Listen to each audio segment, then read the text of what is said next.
So let's take a look at the last of our theoretical models for today, and that is Aries phases. When we get into the second session, so part 2, which is all on word recognition, we'll go deeper with Aries phases because Aries phases are critical for word recognition. Aries phases really show how from preschool, where we're just learning print awareness, we're beginning at this pre-alphabetic phase where students are starting to turn on the brain's letterbox back here in the occipital lobe, and we are starting to give them this understanding. We're starting to teach the origins and the beginnings of print awareness to my students. They are starting to learn letters. They don't know them all. They maybe just know the ones in their name, or maybe they recognize some letters that they see in environmental print. And we are starting to teach them phonemic awareness. They don't have phonemic awareness, but they have oral language, and we are going to begin teaching them phonemic awareness. Sorry about that. So, oh, and Caitlin specified that these symbols were printed next to their names, so both were used. Great, because that's how we develop that print awareness, right?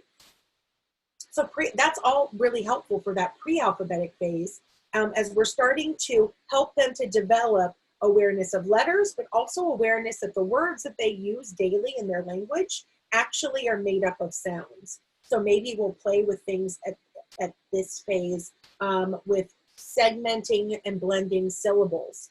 So we will say let's see, I'll make sure I'm going to go right from table, or I might say basket, or I can give them a word like clover, and they have to break it up. Clover, and they have to break it up. So we're going to begin with early chronological awareness. I think someone's speaker is on. Maybe I'll hear it one second. I think someone's. There we go. Someone's speaker was on, but we muted it.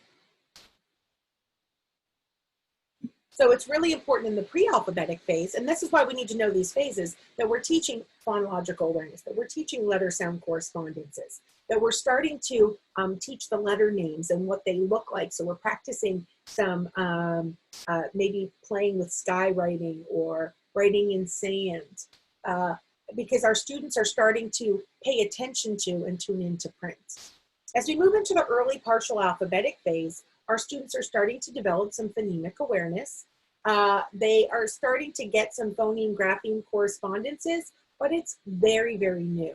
So they might know many of their letters and the sounds they make, but not all of them. They don't know all the sounds that the letters make. So this is a student who, for example, wants to write the word chop and puts the letter H at the beginning of chop, and instead writes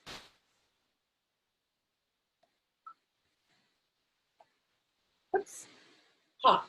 So why would they use the letter H here? Because they're going to go for the alphabet and they don't know how to spell ch, but they want to write the word chop. So they're going to use some invented spelling. They're going to go A, B, C, D, E, F, G, H, ch, H, ch. I hear ch, ch, ch, and they're going to write an H to represent that sound.